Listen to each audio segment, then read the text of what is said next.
This is where the free world ends and the communist dominion begins. This is the border between West Germany and Eastern Europe. Here is where Winston Churchill's simile of the Iron Curtain is made terrifyingly real.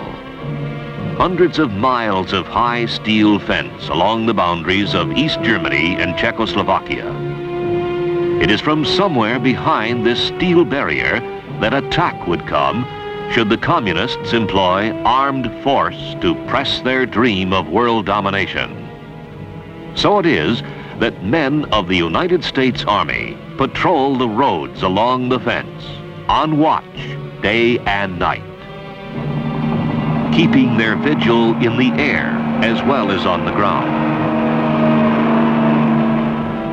Reports flow back constantly to 2 United States cavalry regiments that are poised along the border of West Germany, ready to hurl themselves at the foe should invasion come, determined to slow his advance until the free world deploys its armed might.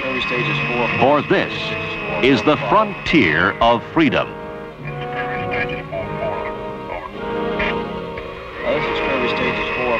These men are the border watchers. 1 PS guard tower.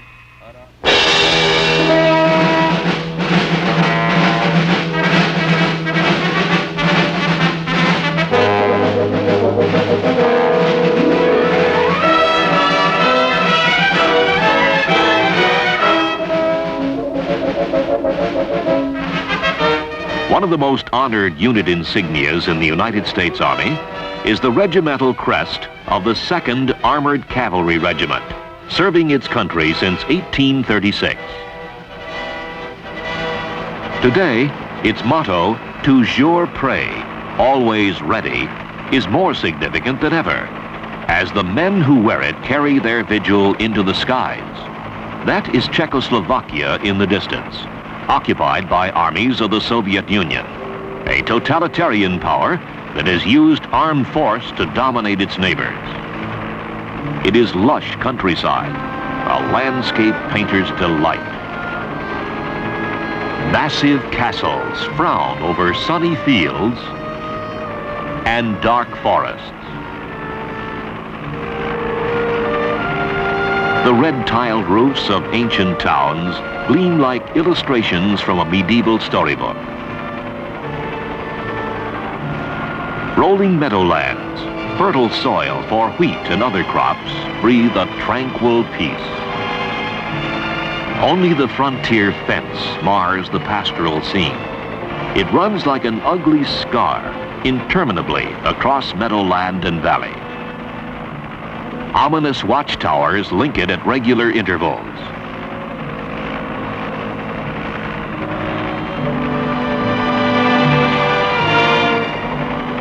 The high steel barrier dips into forests and climbs the mountains of the lower Bavarian Alps, right to the summit of craggy peaks, scarcely a stone's throw away from ski lodges that defiantly hug the slope. This evil partition sunders towns and villages. Below lies Eisenstein, riven apart by the border, which even runs through the railroad station. The locomotive is West German. The rails on the Czech side of town, called Markt Eisenstein, lie rusting in disuse. On the ground, an iron barrier at the railroad station marks the division between 2 worlds. Even the waiting room inside is split in 2. A chain runs across it, warning that passage beyond is forbidden, an absurd yet sinister token of communist hostility and suspicion. The communist obsession with secrecy requires us to comb the enemy side for signs of suspicious activity. Vigilance is unceasing. Everyone is on constant alert. The helicopter crew must check with base every 10 minutes. Any delay is a cause for alarm. The roving patrols are backed up by a series of fixed observation points. operated on a 24-hour, 7-day basis by troops of the 2nd Armored Cavalry Regiment. Atop the tower, trained eyes constantly scan enemy territory. 3 men walking northeast of Tower 2. Seem to be checking fence, carrying on the right shoulder 58 Popper automatic weapons. Still observing. The search is for anything out of the ordinary. Even slight changes in familiar scenes can be significant. Traffic on a road seldom used, a new building, a fresh clearing. An increase in personnel at a Czech watchtower. Whatever the activity reported by the observer, the sergeant in charge immediately phones it back to higher headquarters. Quebec, 709451. 3 men. A photographic record of the activity is also made to be relayed back to base for study. When Greenfield. The hundreds of miles of Czech border the 2nd Armored Cav must patrol, its remoteness from regimental headquarters, has required the establishment of semi-permanent base camps like this one, Camp Gates. Line troops of the regiment rotate monthly duty assignments here, sending out mounted patrols and the men who man the outposts. It is at the base camp that each Jeep patrol is carefully debriefed. Sergeant Farber, on your patrol last night, did you or any member of your patrol enter into Czechoslovakia? No, sir. Did you have any use for your weapons? No, sir. Did you fire them? No, sir. Did you at any time, you or your men, enter into the 50-meter zone? Yes, sir. Point out on the map exactly where. We entered the 50-meter zone at this location, and this location here. Were any of these points outside of your normal patrol route? No, sir. Then would you go into more detail on those personnel carriers which you spotted last night? Yes, sir. There were 13 personnel carriers, AT-64s at this location, loading on flat cars. There was approximately 30 men with them. About a platoon then? Yes, sir. Could you tell whether or not they were Czech or Russian carriers? It was difficult to tell, sir, but I'm pretty sure they was Czechoslovakian. Very good. Thank you, Sergeant. Yes, sir. Cavalry means movement, and the border watchers must be ready to roll day or night. This constant readiness demands the highest quality of maintenance. The mechanics of the 2nd Cav perform prodigies of labor to keep equipment operational. The same sense of urgency motivates signal technicians. Operational standards are rigidly maintained by inspection teams from higher headquarters.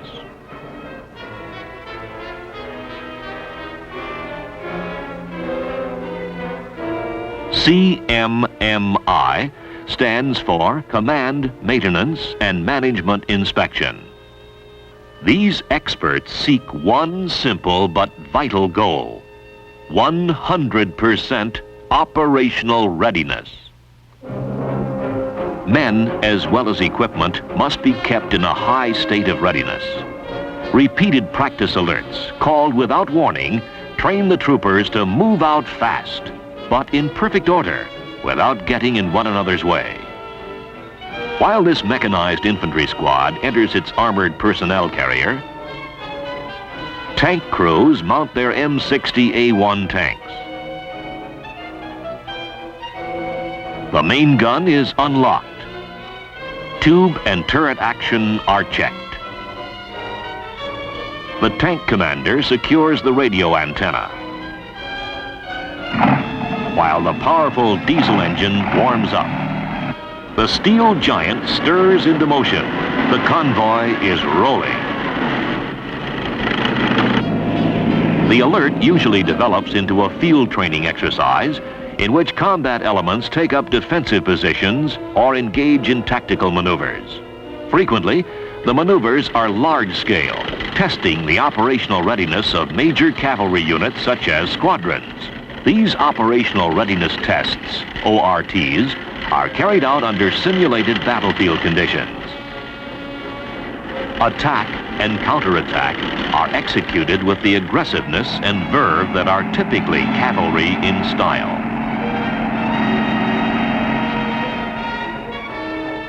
The maneuvers are often joined by West German paramilitary troops whose job is border defense. They are called Bundesgrenzschutz, BGS for short.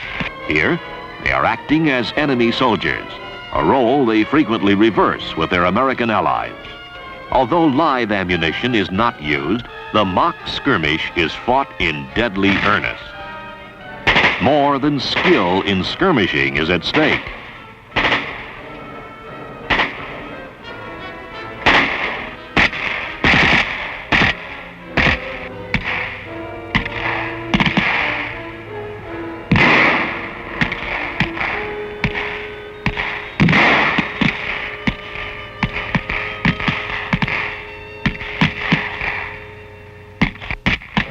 These men of the German Federal Republic are prepared to defend their country and the nations allied to them in NATO.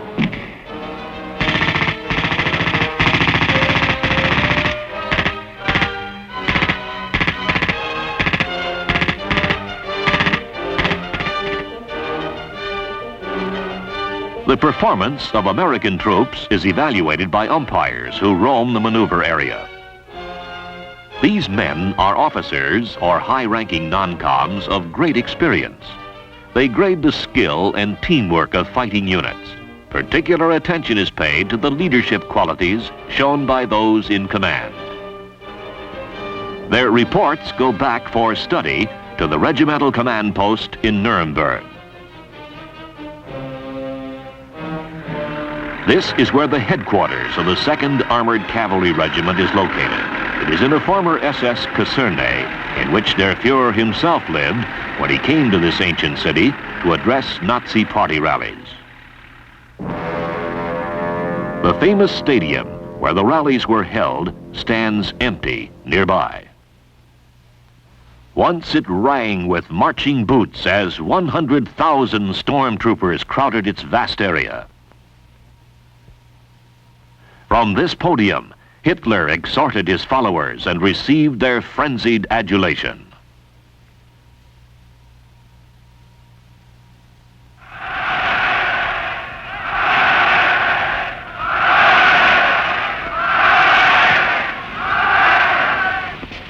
So wie dieser Block hier und sie wird in Deutschland durch nichts zerbrochen. Und wenn jemand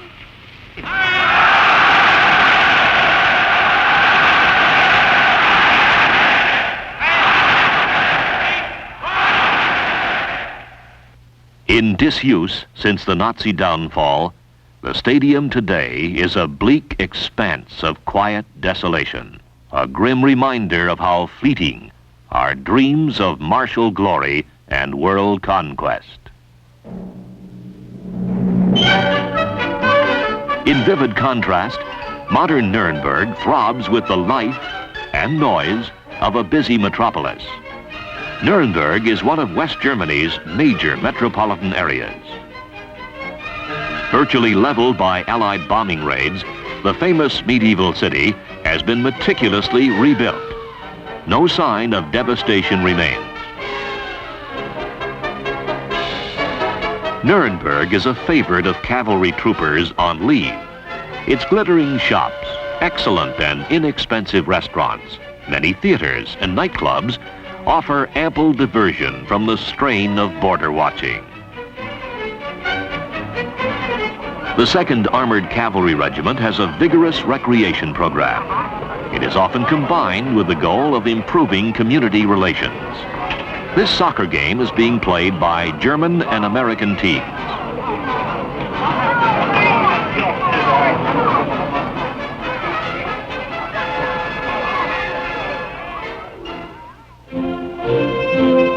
Sharing the border watch with the 2nd Cav is the 14th Armored Cavalry Regiment.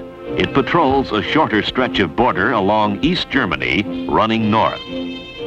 The northernmost section of the border is manned by British troops. Headquarters of the 14th is at Fulda. Since its squadrons are located close to the border, no advanced base camps are required. Border watch activity is carried out much like the 2nd Armored Cavalry Regiment. There are a series of fixed observation posts manned by troopers on 24-hour shifts. Here, too, the watch reports any and all activity on the East German side, no matter how routine or slight. There is an added stimulus to observation. This area of Germany is known as the Fulda Gap. Peaceful in appearance, it is an historical invasion route from the east. So the border watchers keep their powder dry and their weapons ready to use if need be. Flying cavalrymen make daily border sweeps. They are grounded only when inclement weather limits aerial observation. The main task of watching the enemy side falls on the mobile ground patrols. Their visibility is least impaired by bad weather. Communist border guards scrutinize us with equal intensity. The East Germans seem to make themselves more visible than the Czechs. Note that the fence that runs here is a double one. The East Germans are diligent in keeping them in good repair.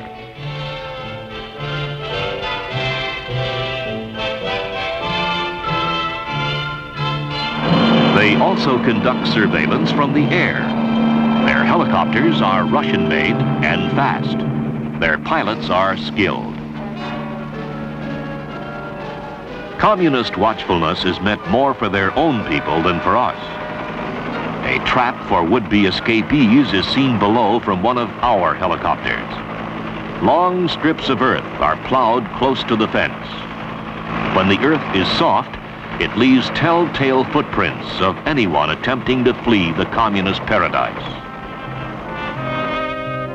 The soft, fresh earth holds a deadly menace. It is seeded with mines.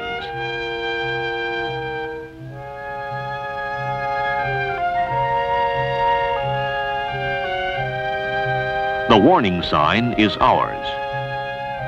Concrete bunkers crop up at intervals. They are sited so as to command a wide field of fire along the fence.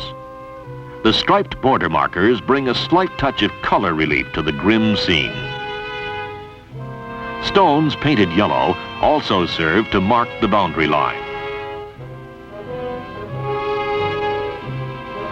One of the grotesque results of the division between East and West Germany is this house that straddles the boundary line. Its occupants abandon the part on East German territory and live only on the West German side. There are a few authorized openings in the East German barrier. This is a legal crossing, a customs station through which flows a meager amount of traffic from the two Germanies. The men crossing to check the automobile are West German. One is a Zollner, a customs official. The other is a member of the German border troops, the BGS. Guten Tag, wie geht's? Danke. Gut. I'm Taylor, this is Lieutenant Shin from Unfair BGS. I'm Taylor from Fulda.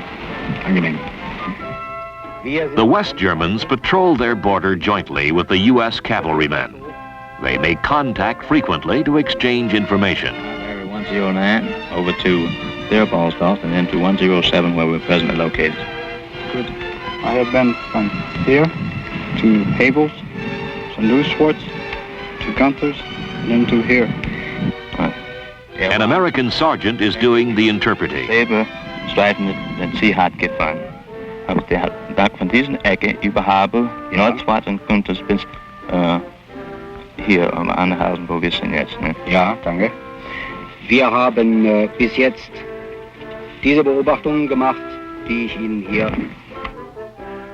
Guten Tag, ich glaube, wir kennen uns noch nicht. Ich bin Feldwebel Stoff. Seit wann sind Sie hier?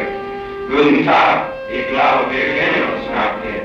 Ich bin Feldwebel Stowe. The 14th Armored Cavalry Regiment has been promoting German language classes among its troops with great success. Sei Größte, ich heiße Klein, Hauptwachtmeister bei Bundesgrenzschutz. Es freut mich. Rauchen Sie? Es freut mich. Rauchen Sie? Es 3 weeks of classroom courses teach basic conversational German. It is supplemented by a special vocabulary of military and border watching terms. Nein, danke. In the 4th week, Americans and Germans go on joint patrol. Heute etwas Besonderes los. To promote speaking proficiency and mutual understanding, German and American Border Patrol units live and eat together. So, meine Herren, hier sehen wir den Richtaufsatz vom Granatwerfer 81 mm. Wir können diese Seite verdrehen, einmal nach rechts und einmal nach links. The Americans also attend courses in German on weapons used by the Bundesgrenzschutz. This mortar is of West German manufacture. Rechts und Dreh ist hier oben fest. Der Werfer wird gebildet durch die Bodenplatte, das Rohr und das Dreibein. On Exchange Day, BGS soldiers visit the 14th Cav posts and vice versa. Here, a BGS captain explains to American visitors some features of a German patrol vehicle. But contact with Germans is not all military.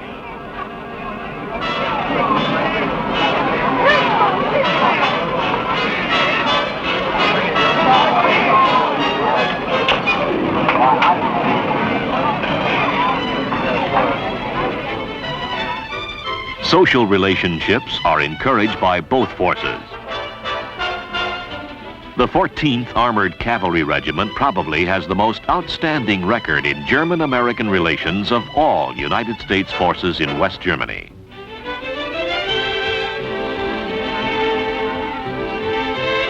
This sustained effort to cultivate friendship reaches deep into German civilian life. A popular activity is a week on the farm, during which cavalrymen help out in spring planting or fall harvesting. Preference is given to farms in the border vicinity. The cavalrymen also have a highly successful emissary of goodwill in their band.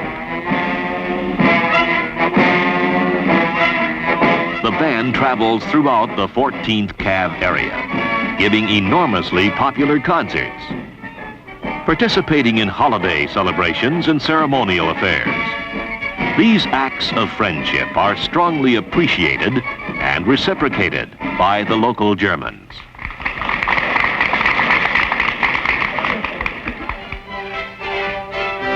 No city in West Germany is more hospitable to American soldiers than is Fulda, regimental headquarters of the 14th. Fulda is also one of the most attractive. Its municipal castle was once the home of Fulda's great prince bishops. It is considered to be, along with St. Paul's Gate and the Organerie, among the finest examples of German Baroque architecture. The magnificent St. Boniface Cathedral is an international shrine, since it houses the bones of St. Boniface. In stark contrast is this modernistic church. Parts of Fulda have a decidedly modern look. This is University Square, named after its centuries-old center of higher learning. The charm of Fulda and the friendliness of its citizens, that's the Lord Mayor addressing his people, is cherished by the 14th Cavalrymen. The bond is strengthened by a common awareness that the hostile border lies close by. That is why the 14th is in constant combat training. Like its sister regiment, the 2nd Cav, the 14th has a dual mission in Germany: to patrol the border and to carry out a delaying action should the enemy pour his massive strength across the border. The modern U.S. Cavalry Regiment is formidably equipped for this purpose. This impressive array of tanks and armored vehicles belong to just one line platoon. Each platoon is backed up by the additional firepower of a squadron tank troop. and the heavy guns of a self-propelled 155mm howitzer battery. Helicopters add an aerial dimension to its ground reconnaissance capabilities. Training in an armored cavalry regiment is rigorous. Tank men must pass an annual tank crew qualification course. Their effectiveness in simulated combat situations is carefully judged.